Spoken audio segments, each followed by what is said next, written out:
যদি সেনাবাহিনী অনেকগুলা অস্ত্র পায়া থাকে, তাহলে এই অস্ত্রগুলা কই? এই বয়সে যদি এত কাঁচা মিশা কথা কো, জোয়ান কালে যে কত বড় বাটফারি করছে, কথা কোন ঠিক না? ঠিক না? কারাগারে পাঠাই দিছে। এটা কোন বাংলাদেশে আইলাম আমি বুঝলাম না। দিলে কোন নেতারে গালি দিলে 24 ঘন্টা লাগে না, 5 ঘন্টায় গ্রেফতার হয়ে যায়। আর একটা মানুষ মারা লেলো জ্বলন্ত প্রমাণ থাকার পরও আসামিরা হুমকি দামকি দিয়ে রাজপথে ঘুরে বেড়ায়, তাদেরকে গ্রেফতার করে না। কথা কোন ঠিক না? আমার কথা হলো, যদি সেনাবাহিনী গিয়ে থাকে, ভিডিও ফুটেজটা কই? সেনাবাহিনীর ব্রিফিং কোথায়? এরপরে যদি অস্ত্র পায়া থাকে, তাহলে এতগুলো মিডিয়া, এই মিডিয়াগুলো কোথায়? তার মানে বোঝা গেল আপনি যা বলেছেন সম্পূর্ণ উদ্দেশ্য প্রণোদিত, সুন্নিদের সাথে আক্রোশ রেখে মিথ্যা অপবাদ দিয়ে সুন্নিদেরকে মিথ্যা অপবাদ দিয়েছেন। যেই দেশে হত্যাকারী বিচার চাইতে গেলে আবার জেলে যাওয়ান লাগে, আর যেই দেশে হত্যাকারীরা বাহিরে ঘুরে আর হত্যার প্রতিবাদকারীরা জেলখানায় ঢুকে, এটা চরম বৈষম্য, ঠিক কিনা বলেন? একটা ছেলেকে আমার খুব সন্দেহ হয়েছিল, এই ছেলেটা নিঃসন্দেহে শিবিরের ছেলে হবে, এটা আমার কাছে সন্দেহ হয়েছিল।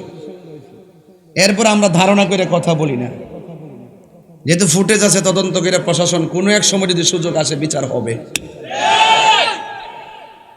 আজকে দেখলাম এই ছেলেটা যার সাথে চলাফেরা করে তার নাম হইল চট্টগ্রামের জামাতের আমির শাহজাহান চৌধুরী। শাহজাহান চৌধুরী জামাতের আমির, সে আজকে বলতেছে কি জানেন? এশিয়া উপমহাদেশের শ্রেষ্ঠ সুন্নি বিদ্যাপীঠ হলো আমাদের প্রাণের প্রতিষ্ঠান জামিয়া আহমদিয়া সুন্নিয়া। একজন জামাতের আমির, সে আজকে বিশাল বড় একটা কনফারেন্সে বলতেছে যে যেই দিন শিবিরের ছেলেগুলো আমাদের পোলাপানদের উপর অকথ্য আক্রমণ করলো এবং ভ্যারাইটিস বহিরাগতরা এসে আক্রমণ করে শান্তিপ্রিয় মিছিলটারে অশান্তি করলো, উল্টা আমার ছেলের তো গ্রেফতার হলো। আবার জামাতের আমির, চট্টগ্রামের আমির জনাব শাহজাহান সাহেব, উনি বয়স্ক, দাড়ি খুব সুন্দর, তিনি বলতেছে যে সেনাবাহিনী নাকি আমাদের জামিয়া আহমদিয়া মাদ্রাসা তল্লাশি করছে, তল্লাশি নাকি 1.5 ঘন্টা লাগায়া তল্লাশি করছে, প্রতি রুমে রুমে তল্লাশি কইরা নাকি বিশাল বড় অস্ত্র, অনেকগুলা অস্ত্র নাকি জামিয়াতে পাওয়া গেছে। এমনকি আমাদের প্রাণের প্রতিষ্ঠান সুন্নিয়তের বিদ্যাপীঠ জামিয়া আর আধ্যাত্মিক প্রাণকেন্দ্র মাইজভান্ডার, কথা বলেন ঠিক কিনা? এই মাদ্রাসার বিরুদ্ধে অপবাদ দিল, মাইজভান্ডার দরবার শরীফের মধ্যে অপবাদ দিল। নাউজুবিল্লাহ বলতেন না? আমি তার তীব্র নিন্দা জানাই। ইনি এই বয়সে যে মিথ্যা কথাটা বলছে যে 1.5 ঘন্টা মাদ্রাসা তল্লাশি কইরা অনেকগুলো অস্ত্র পাওয়া গেছে, এই বয়সে মনে একবারে মুরব্বী। কিন্তু আমরা দেখি বাংলাদেশে যত ধরনের বৈষম্য শুধু সুন্নিদের সাথে।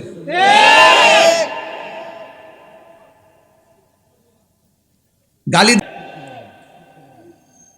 আজকে দেখলাম যে কিছু লোক যারা আক্রমণ করছে তাদের ফুটেজগুলো আমাদের কাছে আছে।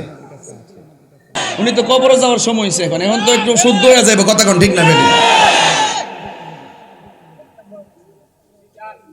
তো ওনার কাছে আমার প্রশ্ন, শাহজাহান সাহেব আপনার কাছে আমার প্রশ্ন, আপনি তো খুব ধর্মের মুখপাত্র, আপনাদের তো অনেক ইতিহাস আমরা জানা আছে। রইসুদ্দিনের ঘটনায় কিন্তু আমরা কোনো ইসলামী দলকে দোষারোপ করি নাই। আমরা রাজপথে বলছি যারা অন্যায় করছে তাদেরকে গ্রেফতার করেন। আর আজকে দেখলাম এই প্রতিবাদ কর্মসূচির মধ্যে আপনার ছেলেরা আক্রমণ করলো, আবার আপনি একটা দায়িত্বশীল ব্যক্তি হইয়া আমাদের প্রাণের জামিয়া এবং মাইজভান্ডারের প্রতি মিথ্যা অপবাদ দিয়েছে। এটা শহীদ রইসুদ্দিনের রক্তের সঙ্গে বৈষম্য এবং বেঈমানি। গতকাল চট্টগ্রামে আমাদের অবরোধ কর্মসূচি ছিল কিনা? বিচারটা যদি প্রথম দিকে আসামি ধরতো, আমরা কি রাজপথে আন্দোলন করতাম? যখন তারা আসামিদেরকে ছেড়ে দিতেছে, ধরে না, তখন আমরা এই অবরোধ কর্মসূচি দিছি। এই অবরোধ কর্মসূচির মধ্যে, শান্তিপ্রিয় কর্মসূচির মধ্যে পুলিশের সাথে মিশে, পুলিশকে সাথে নিয়ে বহিরাগত লোক এসে আমার শান্তিপ্রিয় কর্মসূচির উপরে, আমার সেনানী ভাইদের উপরে তারা আঘাত করে, রক্তাক্ত করে। কথা বলেন ঠিক কিনা? এবং আপনারা সুন্নিদের এই শান্তিপ্রিয় কর্মসূচিতে আমরা আক্রমণ করে আপনারা আবারও প্রমাণ করলেন নীল নদের পানি যেমন নীল না, আপনাদের মুখের ইসলামও ইসলাম না। অনতিবিলম্বে আপনাকে ক্ষমা চাইতে হবে। আপনি জাতির কাছে ক্ষমা চান, আপনি একজন জামাতের রাহবার। আপনি যদি এরকম মিথ্যা কথা বলেন তাহলে আপনার পোলাপানগুলো তো আরো বেশি মিথ্যা কথা বলবে। আপনাদেরকে তো আপনাদের পোলাপান অনুসরণ করে। আপনারা পোলাপানা দিনের বেলা আমার শান্তিপ্রিয় সুন্নিদেরকে আহত করেছে, লাঠি দিয়ে লাঠি চার্জ করেছে। আবার পুলিশ প্রশাসন এদিকে উল্টা ধরে নিয়ে মিথ্যা মামলা দিয়েছে, বৈষম্য সব সুন্নিদের সাথে। কথা বলেন ঠিক কিনা বলেন? আরেকটা চ্যালেঞ্জ করে দেই, জামিয়া থেকে একটা অস্ত্র পাওয়া গেছে 5 তারিখে সেনাবাহিনীর তল্লাশিতে। যদি জামিয়ার ফুটেজ, জামিয়ার সিসি ক্যামেরা তো আছে আমাদের কাছে মজুদ, যদি সেনাবাহিনীর টিম ওখানে গিয়ে থাকে আমাদের কাছে মজুদ ফুটেজ আছে। যদি আমাকে জামিয়ার কোনো হল থেকে একটা অস্ত্র পাওয়া গেছে আপনি যদি দেখাইতে পারেন, আমি আপনাকে নগদ 1 কোটি টাকা দিব। সব জায়গায় মিথ্যা অপপ্রচার করে জাতিকে বিভ্রান্ত করেন। তার মানে মনে করেন না যে সুন্নিদের ব্যাপারে জনগণের সামনে একটা ছেড়ে দিলেই জনগণ আপনার কথা খেয়ে নিবে। জনগণের তো বোকা না, কথা বলেন ঠিক না? এই দেশের ম্যাক্সিমাম সুন্নি জামাত, আহলুস সুন্নাত ওয়াল জামাত তরিকা পন্থীদেরকে বাদ দিয়ে এই দেশের ধর্মের কোনো সিদ্ধান্ত নেওয়া যাবে না। কথা বলেন ঠিক না? এজন্য আমি তীব্র নিন্দা জানাই, ধিক্কার জানাই এইরকম দায়িত্বশীল ব্যক্তিদের মুখ থেকে এইরকম আচরণের আমি ধিক্কার জানাই, নিন্দা জানাই। অনতি বিলম্বে ওনাকে ক্ষমা চাইতে হবে। কথা বলেন ঠিক না বেঠে? যাই হোক, আমাকে বিষয় দিয়েছেন আখিরাত, এই জন্য ওয়াজটা করলাম। যাই করেন না করেন ভাইরা, এই জামাতের আমির, চট্টগ্রামের আমির শাহজাহান চৌধুরীর মতন মিথ্যা কথা কইেন না, কইলে কিন্তু আখিরাতে জবাব দিতে হবে। কথা কোন ঠিক কিনা? নিশ্চয়ই শাহজাহান সাহেবের ছেলে মেয়ে আছে, ওনার ছেলে মেয়েরও কি করবে কোন যে আমার বাপটা বুড়া হয়েছে, ওখানে মানুষ হয়েছে না। কথা কোন ঠিক না বেটি? কেমনে হুদুদি মিশা তারা কইলো, যদি মিশা না কইতো তাহিরি কি ততলা কথা কইলইলে। আর আমি আসলে ওনার চিনি না, আজকে চিনছি। ও আবার স্টেজে আসার আগে একজনে বলছে কি দেখছ নামটা কিতা, ওনার নামটা আমি জানি না। এরপরে এখন ঘর থেকে আসার সময় নামটা জানি নিয়েছি, আমি তোমার চিনতাম না। এছাড়া ওই যে আমার দোস্ত কইছে, আমার দোস্ত বলছে যে আমরা সুন্নিরা সুন্নি পরিচয় দিতে বড় আনন্দ লাগে। ওনারা দেখবেন সারা জীবন এরা যে জামাত করে এই কথা ডর হোক না, এটা যদি সঠিক হয়, এটা যদি রিয়েল হয়, ইসলামের একটা দল হয়, আমি বলতে কোনো অসুবিধা আছে? ওই যে মিশা কথা কো, এই যে এইভাবে যা অবান্তর কথা কো না, এগুলো ধরা খাইব দিকে নীরবে এই একটা লোকের বক্তব্যের কারণে ফুরাট জামাতের উপর কিন্তু আজকে অপবাদটা যাইতে আছে। কথা কোন ঠিক না বেটি? এই জন্য জামাতের আমির ডক্টর শফিকুর রহমান সাহেবকে বলবো যে এই সমস্ত লোকদেরকে থামান, এগুলারে থামান। এরকম মিথ্যা কথা বলে মিথ্যা কথা বলতে আপনাদের আবুল আলাহ মওদুদী শব্দ বলছে নবী নাকি নবুয়ত পালন করতে যায়, নবুয়ত পালন করতে যায় উনি মিথ্যা কথা কইছে। এই জন্য নবী নাকি আল্লাহ ক্ষমা চাওয়ার কথা কইছে, তওবা করার কথা কইছে। এই যে এগুলা যে বলা বলি কইরে গেছে, এই জন্য তো আমরা পছন্দ করতে পারতেছি না। আপনাদের আকীদাও সমস্যা, আমলও সমস্যা। কথা কোন ঠিক না বেটি? আর সুন্নিদের কথা পাতলা মনে করেন না, মনে করেন যে মামলা টামলা দিয়া জেলে নিবেন, নিলে নিতে পারেন। 200, 500, 10,000 মইরা গেলে গা মনে করেন যে সুন্নি বিলুপ্তি হয়ে যাবো গা।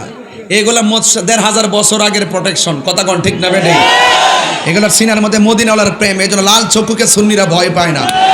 কথা কোন ঠিক না বেটি? অনতি বিলম্বে আপনাকে ক্ষমা চাইতে হবে। জামিয়া নিয়ে কোনো ধরনের বাঁকা কথা বললে এটা জবাব দেওয়ার জন্য বহু জামিয়ান রেডি আছে। কথা কোন ঠিক না বেটি? জামিয়া হলো একটি অরাজনৈতিক আধ্যাত্মিক কেন্দ্র। কথা বলেন ঠিক কিনা? সেই জামিয়াকে সুন্নি দরবারগুলোকে ট্যাগ লাগাবেন না। ট্যাগের রাজনীতি আপনারা করেন, অক্ষণ বিএনপির লোকে, অক্ষণ আওয়ামী লীগের লোকে, অক্ষণ এটার সাথে অক্ষণ ওটার সাথে যেমাদা সুযোগ পান সেই দিকে যান। আমরা সুন্নিরা এই ট্যাগের রাজনীতি করি না, আমরা মদিনাওয়ালার প্রেমের দালালি করি। কথা বলেন ঠিক না বেটি? বাস আখিরাতের কথা বলছিলাম।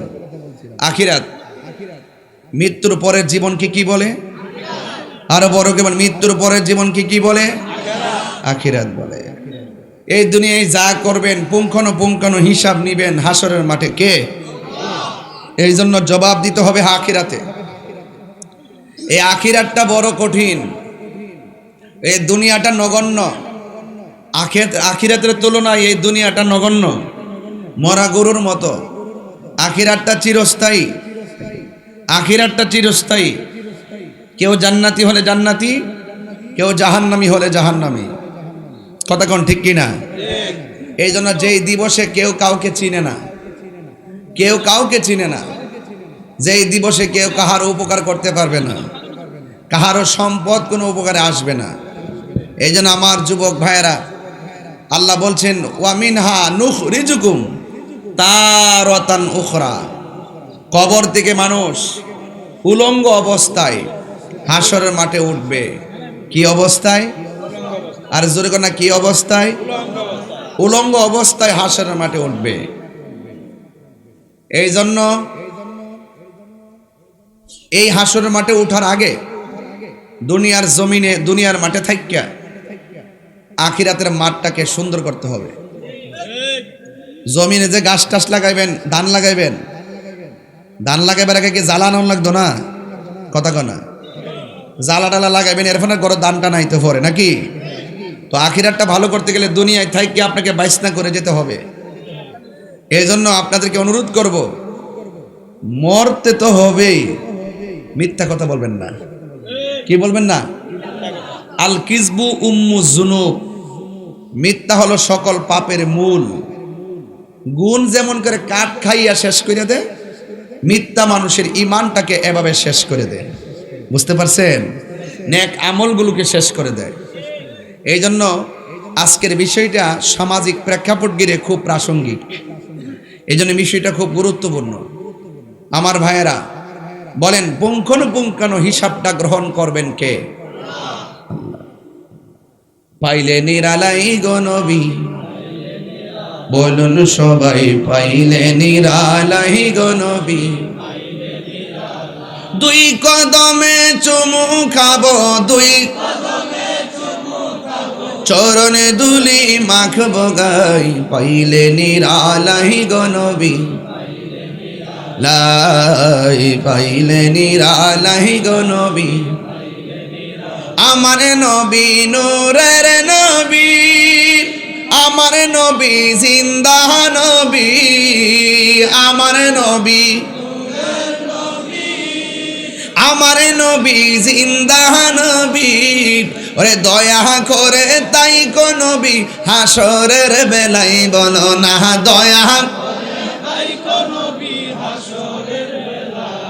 আয় পাইলে নিরালাই গো নবী, জবানে খুলে পাইলে নিরালাই গো নবী।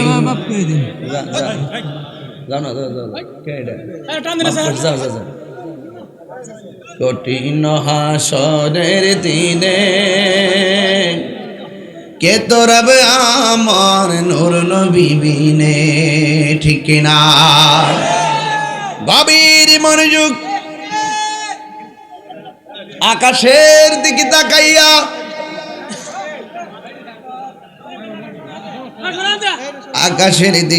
আকাশের দিকে খেয়াল করে, বৃষ্টি বাদলার দিনে আমি আপনাদের সামনে যতটুকু আলোচনা করব, ও বন্ধুরে কি দিয়ে আওয়াজ বুঝাইতাম। সবাই বলেন, মানুষ হাসরের মাঠে কাপড় পরে উঠবে না উলঙ্গ। হাসরের মাঠে একজন কাপড় পরে উঠবে, এও আর দুনিয়ার কোন মার্কেটের কাপড় না, জান্নাতের কাপড় পরে উঠবেন। তিনি আর কেউ না রে, তিনি হলো তোমার আমার নবী, রহমাতাল লিল আলামিন। নবীর সম্মান বাড়াইছে কে? আর জোরে করে গন্না বাড়াইছে কে? আয়েশা সিদ্দিকা বলে, নবী গো, ও মায়ার নবী, দয়ার নবীজি, একজনে লজ্জাস্থান আর একজনে দেখবে পুরুষ মহিলা। আমার নবী বলে, আয়েশা রে, না না না, কবর থেকে মানুষ সোজা তাকায়া উঠবে না, চোখটারে আসমানের দিকে উপর দিকে করে উঠবে, ঘাটটারে ভাঙ্গা উপরের দিকে তুলবে, মাথার সুরমার কাঠিটা যত বড়, চোখের উপরে এমন বরাবর সূর্যটা থাকবে, 1 সেকেন্ডের জন্য কেউ কাউকে দেখার সুযোগ পাবে না।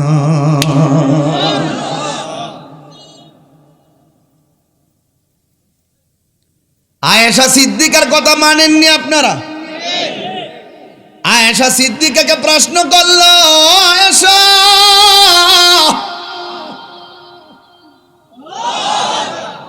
নবী দেখতে কেমন? নবী দেখতে কেমন? আয়েশা সিদ্দিকা বলে, ও পৃথিবীর মানুষ, মিশরের মেয়েরা ফল কাটতে গিয়া আঙ্গুল কাইটা ফলাইছে, ইসুফ নবীর সৌন্দর্যে হেরে গেছে, যারা পরিমাণ তারা টের পাই নাই। আমার নবী কেমন জানতে চাইছো? আমার নবী যদি ইউসুফ নবীর মজলিসে যাইতো, মিশরীয় মেয়েরা ফল কাটতে গিয়ে আঙ্গুল তো দূরের কথা, কলিজাটা কাইটা খান খান কুইয়া ফলাইতো, যারা পরিমাণ টের পেত না।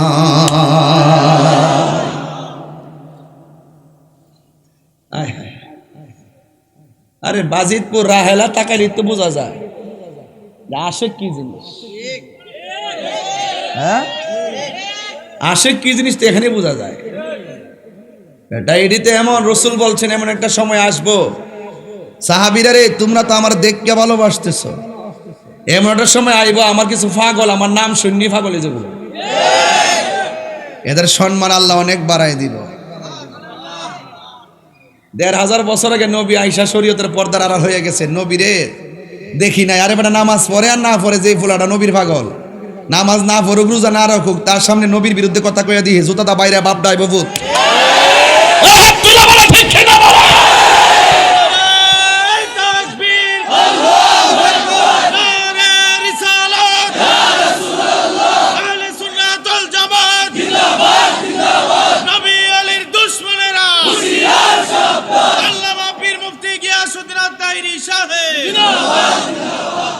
কথা বলেন ঠিক কিনা?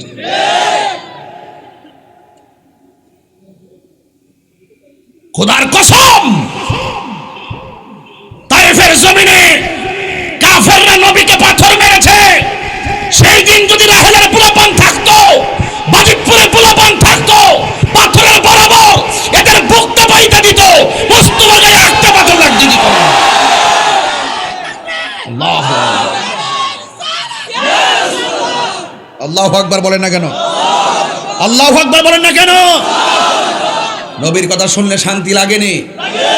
আজকে প্রমাণ করে দিয়া যাবো, হাসরের মাঠে নবী ছাড়া বান্ধব নাই। তোর কপালে দাগ ফেলে লাগবো কি যদি অন্তরে নবী না থাকে? এলে কি তাহিরি বালা না? খালি তাহিরি বিরুদ্ধে মামলা করছো, ও আতলা করছো, আরো কর, 500 কর, 500 কর, যা দেখবে যে লগিয়ে ওয়াজ করতেছি, মুরুদ বানায় হুতাইলাম। কথা কোন ঠিক না বেটি? সাউন্ড কমে কমায় কমায় আর বাড়াইস না, একরকম রাইস ডাক দিছে তো কমাইলেছে, বুকটা ব্যথা হতেছে, আমরা বলিস না তোর। এই আসতে বাবা, আপনারা কি আমাকে কিছু সময় দিবেন আজকাল? মানে নাকি উঠা বসা করবেন?